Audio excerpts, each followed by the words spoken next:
विषय असा आहे की सभागृह हे आपल्या अधिपत्याखाली चालतं.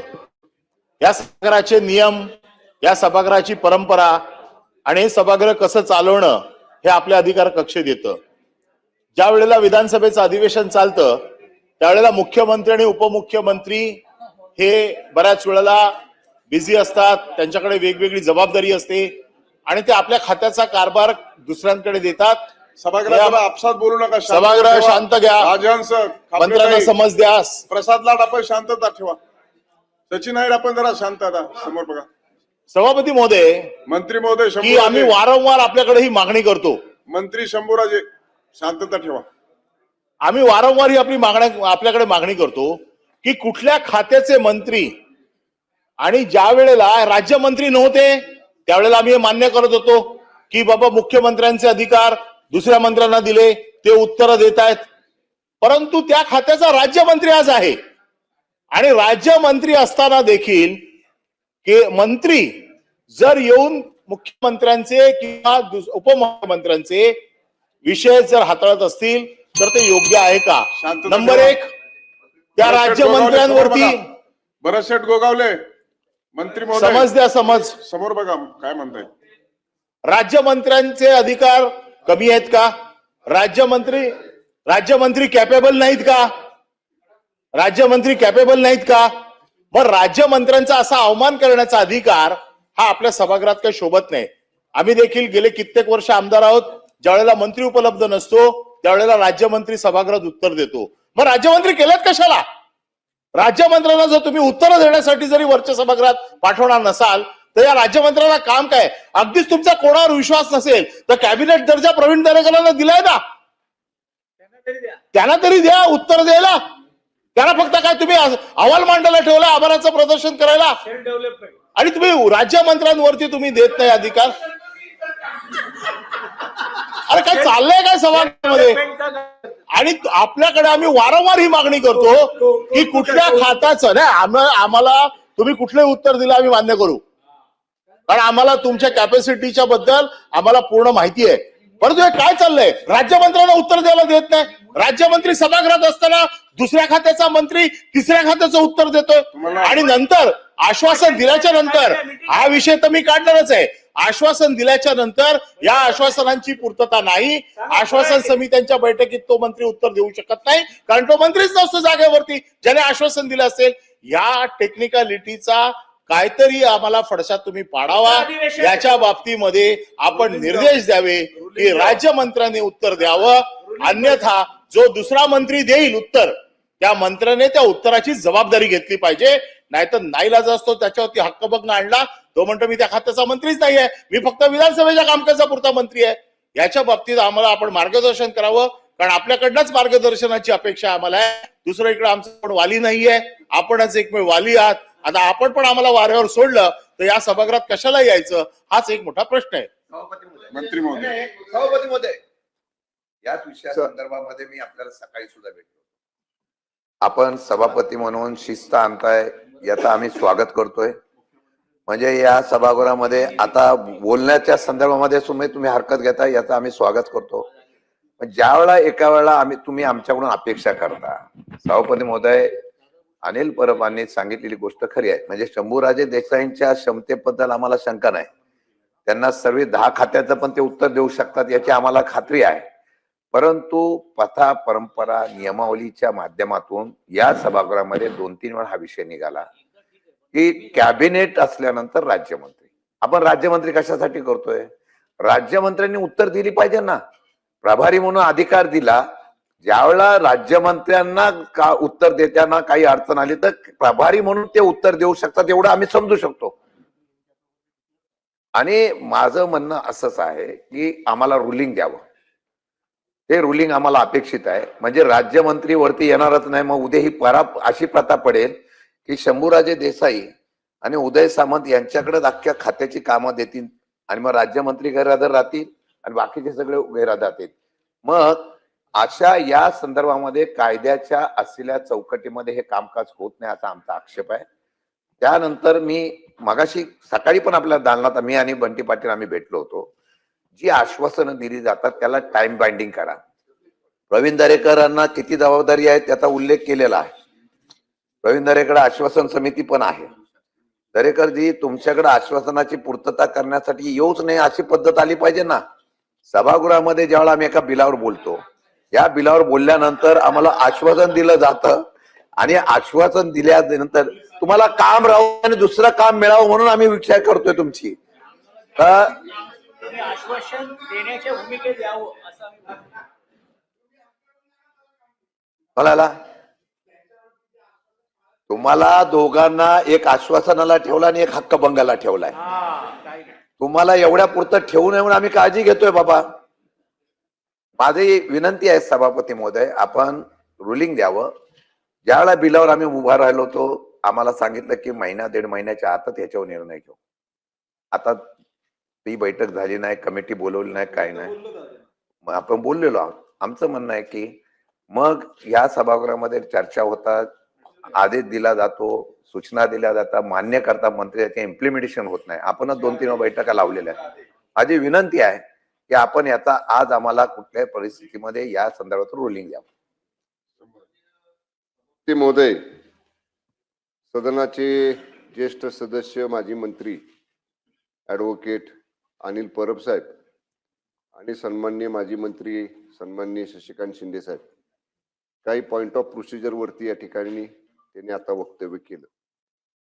माझी या निमित्तानं सदनालाही विनंती आहे आणि आपल्यालाही विनंती आहे सदनामार्फत की थोडंसं यापूर्वीची प्रथा परंपरा हे कधी सुरू झालं, 2019 ते 2022 पहिल्यांदा तत्कालीन सरकारमध्ये माननीय मुख्यमंत्र्यांचे आणि त्यावेळी अधिकार अधिवेशनातलं कामकाज करण्यासाठी काही मंत्र्यांच्याकडे विभागून देण्यात आलेले होते. हे आपण तपासू शकता, हे रेकॉर्डवरती आहे. नंबर 1. नंबर 2, माननीय उपमुख्यमंत्री महोदयांनी ज्या 3 विभागांची अतिरिक्त जबाबदारी दिलेली आहे आणि त्या विनंती पत्रामध्ये आपल्याकडे जे आलेलं आहे ते जर आपण पाहिलं तर राज्यमंत्र्यांशी समन्वय साधून विधिमंडळ कामकाजामध्ये सहभाग घेणं, प्रश्नांची उत्तरं देणं, त्याच्या स्पेसिफिक आहे राज्यमंत्र्यांशी समन्वय साधून. आणि हे करण्यापाठीमागचं माननीय उपमुख्यमंत्री महोदयांचा उद्देश एवढाच आहे की तिन्ही विभाग, नगर विकास विभाग असेल, गृहनिर्माण विभाग असेल, या विभागांमध्ये किंवा MSRDC विभाग असेल, या विभागांचे प्रश्न, लक्षवेधी किंवा इतर काय आयुधांच्या माध्यमातून चर्चा एकाच वेळी दोन्ही सभागृहामध्ये असतात. आणि अशा वेळी जर त्या ठिकाणी दोन्ही ठिकाणी उत्तर देण्याची किंवा मंत्री गैरहजर आहेत म्हणून तो प्रश्न पुढे गेला म्हणून साठी केलेली ही व्यवस्था आहे. आणि राहिला प्रश्न, परब साहेब म्हटले की ते आश्वासन पूर्तता करत नाहीत, तर मी आपल्याला जबाबदारीने सांगेन सभापती महोदय, गृहनिर्माण विभागासंबंधात जेवढी आश्वासनं प्रभारी मंत्री म्हणून मी अधिवेशन काळात दिलेली आहेत आणि परब साहेबांना खात्रीच करायची असेल तर सन्माननीय विधानसभा सदस्य वरुण सरदेसाई साहेबांकडे आपण खात्री करू शकता. अनेक बैठकांना ते स्वतः माझ्याकडे आलेले आहेत. जे आश्वासन दिलं त्याप्रमाणे बैठक घेऊन त्या आश्वासनाची पूर्तता करण्याचा प्रामाणिक प्रयत्न केलेला आहे. असं नाही की सगळ्या आश्वासनांची पूर्तता झाली, 10 पैकी किमान 8 आश्वासनांची पूर्तता झालेली आहे. 1-2 राहिली असतील ती सुद्धा मुदतीत आम्ही पूर्ण करू. कुठेही या सभागृहाचा अवमान करणं, या सदनाचा अवमान करणं, या विधिमंडळाचा अवमान करणं किंवा त्यांना दुय्यम स्थान देणं असा कुठलाही उद्देश या पाठीमागे नाही. सुलभता यावी, सन्मान्य सदस्यांच्या सगळ्या प्रश्नांना योग्य न्याय देता यावा, यासाठीच माननीय मुख्यमंत्री महोदयांच्या संमतीनं आणि माननीय विधानसभा अध्यक्ष महोदय आणि माननीय सभापती महोदय आपल्या मान्यतेनं माननीय उपमुख्यमंत्री महोदयांनी अशा पद्धतीचे आपले विभागाचे अधिकार अधिवेशन काळापुरते आम्हा मंत्र्यांच्याकडे दिलेले आहेत, याची सदनानं कृपया नोंद घ्यावी.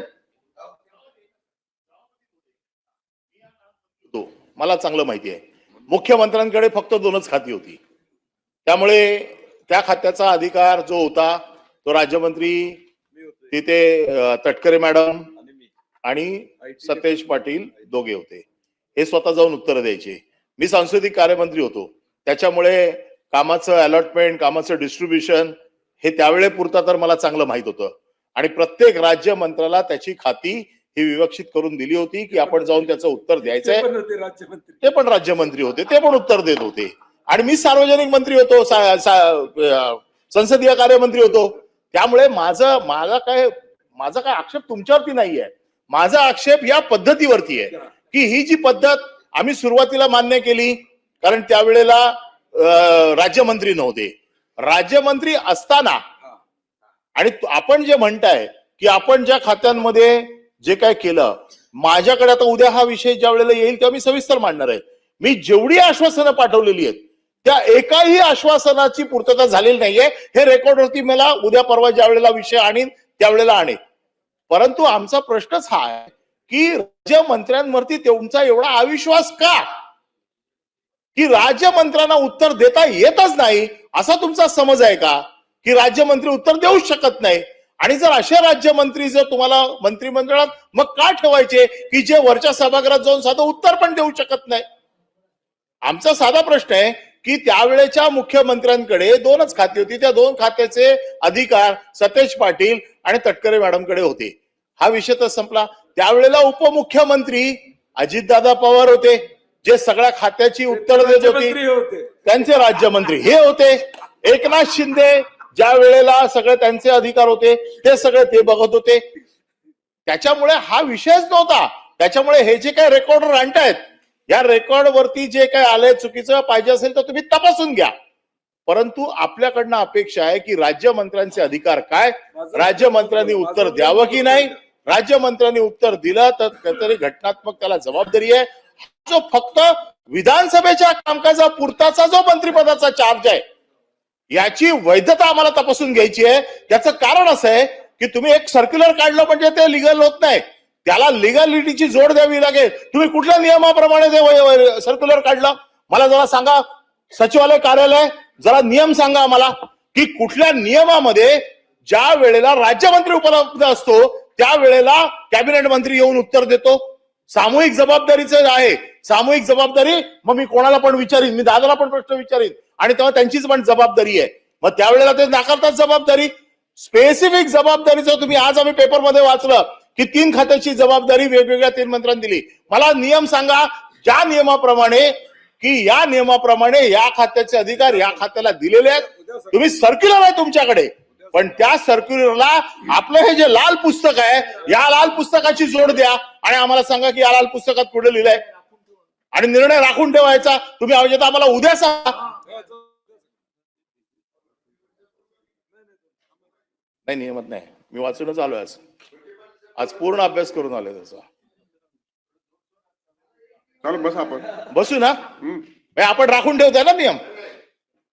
मी काय सांगणार आहे हे आता तुम्हाला नंतरच कळेल ना. अच्छा ठीक आहे.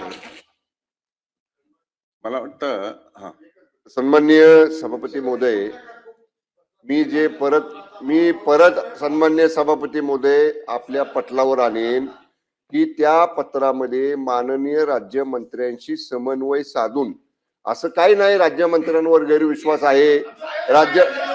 ऐका ना, तुमचं ऐकलं ना. अरे तुमचं ऐकलं ना आम्ही. अहो परब साहेब, नाही अहो ऐका ना. तुम्ही बोलताना मी उभा राहिलो होतो का? मी ऐकलं ना. हो पण मग मी पण सभापतीशी बोलू शकलो असतो. तुम्ही उठला त्यावेळी. माझ्याकडे बघून बोला. नाही हा बघा, ते बोलत होते मी शांतपणे ऐकलं. आता माझं तिने ऐकू दे, परत बोलू ना. हे ओपन डिबेट होऊ दे, आमचं काय म्हणणं नाही.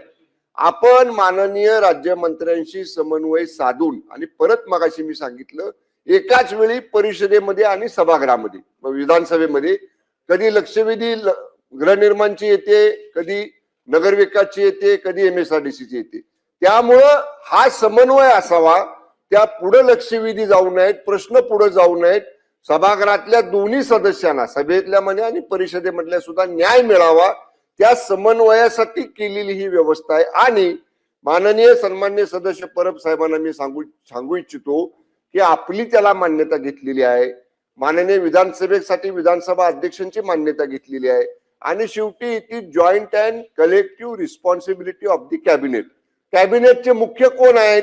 राज्याचे माननीय मुख्यमंत्री हे कॅबिनेटचे मुख्य आहेत. आणि अमुक कालावधीपुरतं संबंधित मंत्र्यांनी जर माननीय मुख्यमंत्र्यांना विनंती केली, माननीय उपमुख्यमंत्र्यांनी जर विनंती केली, हा समन्वय साधण्यासाठी, सुरळीत कामकाज करण्यासाठी, सभासदांच्या प्रश्नाला न्याय मिळण्यासाठी तर आपल्या मान्यतेनं अशा पद्धतीनं निर्णय याच्या पूर्वी सुद्धा या सभागृहाने घेतलेले आहेत. त्यामुळं राज्यमंत्र्यांवर गैरविश्वास आहे, सभागृहाच्या कामाला प्राधान्य देत नाही, असा कुठलाही गैरसमज माननीय उपमुख्यमंत्री तथा नगरविकास मंत्री एकनाथजी शिंदे साहेबांच्या बद्दल होऊ नये यासाठी या बाबतीतलं स्पष्टीकरण मी पटलावर आणत आहे.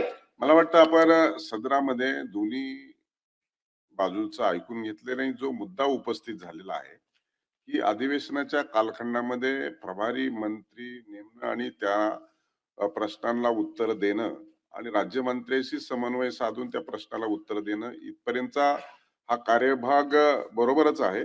परंतु तथापि जो अनिल परब यांनी जो काही प्रश्न उपस्थित केला की एकदा उत्तर दिल्याच्या नंतर त्याची कार्यपूर्ती किंवा पूर्तता किंवा त्याचं उत्तराधिकारी जे काही करणं आवश्यक आहे त्याची प्रतिपूर्ती, तर त्या अनुषंगाने जो काही हक्कभंग किंवा असे काही प्रश्न नव्याने उपस्थित होतील की काय, अशी जी काही शंका त्यांनी उपस्थित केलेली आहे, त्या अनुषंगाने शासनाने या संदर्भामध्ये सुस्पष्टता आणावी आणि अशा संदर्भात मी निर्देश देत आहे.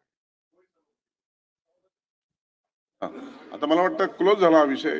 त्याच्यावर आम्ही बोलणार नाही, परंतु स्पेसिफिक परब साहेबांनी जो विषय मांडला की कुठल्या अधिकारात कुठल्या नियमानं हे अधिकार दिलेत, मी सुस्पष्टता आणावी या संदर्भामध्ये आपण केलेलं कथन सभापती महोदय, आपल्याला अमर्याद अधिकार आहेत हे आम्हाला मान्य आहे. आपल्याला अमर्याद अधिकार आहेत, परंतु आपण एका घटनापीठावर बसलेले आहात. म्हणूनच सांगितलं आपण एका घटनापीठावर बसलेले आहात आणि जे घटनापीठ त्यांनी सांगितलं तुमच्या परवानगीने केलंय. घटनापीठ हे लाल पुस्तकांमध्ये जे चौकट आहे या चौकटीच्या अधीन येतं घटनापीठ. आपल्याला बिटवीन द लाईन्स काय अर्थ काढायचा आहे, कौल शब्दर मध्ये काय लिहिलंय, या सगळ्याचा अधिकार आपल्याकडे येतो. परंतु ज्या वेळेला अधिकार आपल्याकडे येतो त्या अधिकाराच्या बाबतीमध्ये याच्या नियमामध्ये देखील ते बसवणं आणि त्या अधिकाराचा वापर करणं ही देखील जबाबदारी आहे. आमची इच्छा आहे की आपण यावं. आपण वरच्या सभागृहात येत नाही आणि आपण एवढं आणि आपण उत्तर दिलं तर आम्ही समाधानी होऊ असा आमचा समज आहे. म्हणून वारंवार आपली मागणी करतोय, आपण येतच नाही आमच्या सभागृहात. आणि म्हणून हे आयुध आम्हाला आज वापरावं लागलं. हे 13वं नाही, हे 14वं आयुध आम्हाला आज वापरावं लागलं की उपमुख्यमंत्र्यांनी सभागृहाच्या नेत्यांनी सभागृहात यावं. या आयुधाच्या निमित्ताने सभागृहात ते आलेत, आता ते मार्गदर्शन करतील. सभापती महोदय की त्यांनी स्पष्ट करावं. उपमुख्यमंत्री किंवा ह्या सर्व संदर्भातून हा सर्व सभागृहातल्या मंत्र्यांच्या संदर्भातला उपस्थित केलेला प्रश्न आहे. मंत्र्यांचा उत्तर राज्यमंत्री नसेल तर त्यांनी काय सांगितलं, राज्यमंत्र्यांचे समन्वय करून त्या ठिकाणी उत्तर देतील प्रभावी. मग राज्यमंत्री इथं असेल, त्यांनी उत्तर देताना त्यांना अडचण झाली तर प्रभारी मंत्री उत्तर देऊ शकतो, मी समजू शकतो. आपण काय म्हणाला की मंत्र्यांनी त्या संदर्भातून स्पष्टीकरण करावं. आमचं म्हणणं आहे रुलिंग तुम्ही द्यायचं शासनाने. ठीक आहे, शासनाने आमचं म्हणणं आहे हा अधिकार तुमचा आहे, हा शासनाचा नाही. आपण सभागृहामधलं सर्वश्रेष्ठ म्हणून आपलं आहे, तुम्ही अधिकारून तो आम्हाला रुलिंग द्या की राज्यमंत्री तरी इथं उपस्थित पाहिजे आणि मंत्री तरी उपस्थित पाहिजे. मंत्री उपस्थित नसतील तर राज्यमंत्र्यांनी इथं कंपल्सरी उपस्थित राहिलंच पाहिजे, हा नियम आहे. आणि जर नियम असेल तर ते मंत्री उपस्थित राहत नसते तर एकाच मंत्र्यावर अख्खं सभागृहाचं कामकाज चालेल उद्या, आणि योग्य नसल्यामुळे आम्हाला रुलिंग तुम्ही द्या, आम्हाला रुलिंग तुम्ही द्यावं एवढीच अपेक्षा आहे. मान्य बोलणार असेल मी हे सांगितलेलं आहे. ऐका खरं म्हणजे सभासदांची जी काही अडचण होऊ नये, त्यांच्या प्रश्नांना न्याय मिळावा म्हणून ही व्यवस्था केलेली आहे. आणि राज्यमंत्री आणि आमचे जे मंत्री आहेत ज्यांना जबाबदारी दिली आहे ते कोऑर्डिनेशन मध्ये ते काम करतायत. त्यामुळे आता मी बाहेर होतो आणि मी विचारलं आतमध्ये काय चालू आहे म्हणून मी आलो आतमध्ये. तर मी आता आलोय याच्या हा देखील ऑब्जेक्शन असायचं काही कारण नव्हतं, कारण आपण राज्यमंत्र्यांना अधिकार दिले होते, दुसऱ्या मंत्र्यांना. परंतु गेल्या एक मिनिट खाली पण जेव्हा विषय येतात आणि वरती पण येतात आणि त्यामुळे मग ते सगळं सरकारच होते.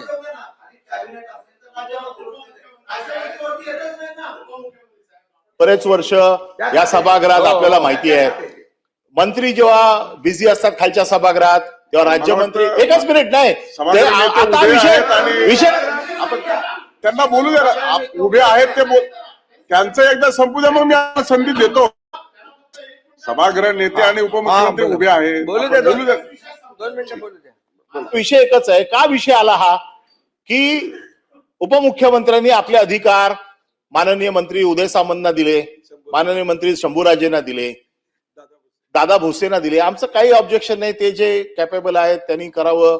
राज्यमंत्री नसतील तर त्यांनी यावं, उत्तर द्यावी.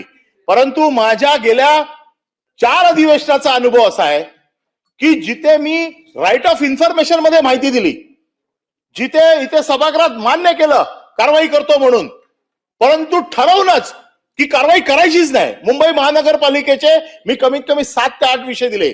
मी बीएससी मध्ये आपल्या समोर सांगितलं, आपण सांगितलं माझ्याकडे पाठवा, मी आपल्याकडे पाठवलं. मुख्यमंत्र्यांनी मला उत्तर दिलं आश्वासन समितीकडे जा. आश्वासन समितीकडे गेलो, आश्वासन समितीने माझ्याकडे लेखी लिहून दिलंय, अद्याप कुठलीही कारवाई झालेली नाही. 13 ते 14 विषय आज माझ्याकडे आश्वासन समितीचं लिखित उत्तर आहे की याच्यावरती कुठली झाली नाही. मग काय आमचं काय फुटबॉल करतात तुम्ही? टाइमपास चाललाय इकडे. आम्ही येतो कशाला इथे या सभागृहामध्ये? आमच्या उपमुख्यमंत्र्यांनी त्याची दखल घेऊन त्या मंत्र्यांनी कारवाई केली. आम्ही हा विषय मांडणार पण नाही आपल्याकडे, पण फक्त अधिवेशन काळामध्ये यायचं आणि आम्हाला काय म्हणजे टाइमपास म्हणजे हलक्यात घेऊन की बाबा ह्यांचं काय करायचंच नाही. राईट ऑफ इन्फॉर्मेशन दिलेल्या माहितीवरती ऍक्शन होत नाही आणि आश्वासन फक्त द्यायचं की आम्ही कारवाई करतो, या अधिवेशनाच्या शेवटच्या दिवसापर्यंत कारवाई होईल. असे कित्येक विषय मी आपल्याकडे आहेत. आपल्याकडे मी पत्र दिलेले आहेत. मागच्या अधिवेशनामध्ये जे विषय निघाले आहेत, चौकशा समित्या लावलेल्या आहेत, त्यांच्यावरती कुठली कारवाई होत नाही. काय चाललंय का सभागृहात? मग आम्ही यायचं कशाला? आणि म्हणून आज आम्ही हा घटनात्मक विषय तुमच्याकडे आणलेला आहे 14 आयुधाच्या माध्यमातून. आमच्या मुख्यमंत्र्यांनी ताबडतोब दखल घेऊन कारवाई झाली, आमचं म्हणणंच येणार नाही त्याच्यामध्ये. सभापती महोदय, ताबडतोब दखल घेतली म्हणून मी आलोय आणि म्हणून आता त्यांचा जो काही बॅकलॉग राहिलेला आहे, मी आता शंभूराज देसाईंना सांगितलंय की जे तुमचे प्रश्न इथे जे उत्तरं दिलेली आहेत किंवा बैठका घ्यायची आहेत या सर्व द्या आणि 1 महिन्यामध्ये त्याची सगळी आपण पूर्तता करू. मी स्वतः वैयक्तिक लक्ष घालतो. आता पुन्हा विषय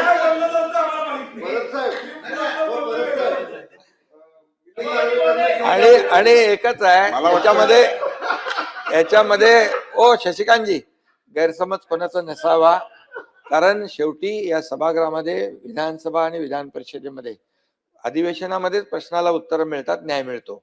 त्यामुळे आणि सभापती सदस्यांची गैरसोय होऊ नये, त्यांच्या प्रश्नाला न्याय मिळावा म्हणून ही तात्पुरती व्यवस्था केलेली आहे. त्यामधून जे काही राहून गेलेलं आहे ते सगळं आपण 1 महिन्याच्या आतमध्ये ते हे करू. संबंधित मंत्र्यालाही मी सांगतो, तुमचेही काही त्यात जे प्रलंबित विषय आहेत ते फ्रेश एकदा देऊन टाका, म्हणजे त्याचा आपण मार्ग काढून टाकू, काही प्रॉब्लेम नाही. मला वाटतं आता पुढे जाऊया आपण. हा बोला. सभापती महोदय, धन्यवाद. सभापती महोदय, सभापती योगायोगाने राज्याचे गृहमंत्री पण देखील इकडे आहेत. दिलं होतं. सभापती महोदय, मुंबई शहरामध्ये वरळी सारख्या विभागामध्ये एक आणि विशेषतः बिर्डी चाळीचा एक अत्यंत चांगलं फ्लॅगशिप असा एक प्रोजेक्ट मुंबई शहरामध्ये करण्यात आलेला आहे. थोडक्यात सभापती महोदय, एवढं चांगलं प्रकल्प केलं गेलं की मुख्यमंत्री आणि पूर्ण राज्यामध्ये आता प्रसाद लाडजींनी लक्षवेधी नेमली, ती पण ती असे सांगितलं की त्या धर्तीवरतीच पुनर्वसन करा.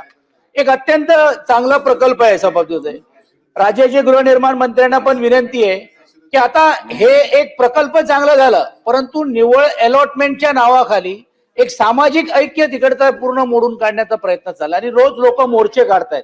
काल पण माळावरती मोर्चा गेला, लोकप्रतिनिधी आमच्याकडे येत आहेत, तिकडे मागासवर्गीय समाज, तेलुगू समाज, मुस्लिम समाज हे सर्व राहत आहेत. ज्यावेळी हे प्रोजेक्ट करायचं ठरवलं त्यावेळी एक निर्णय घेण्यात आला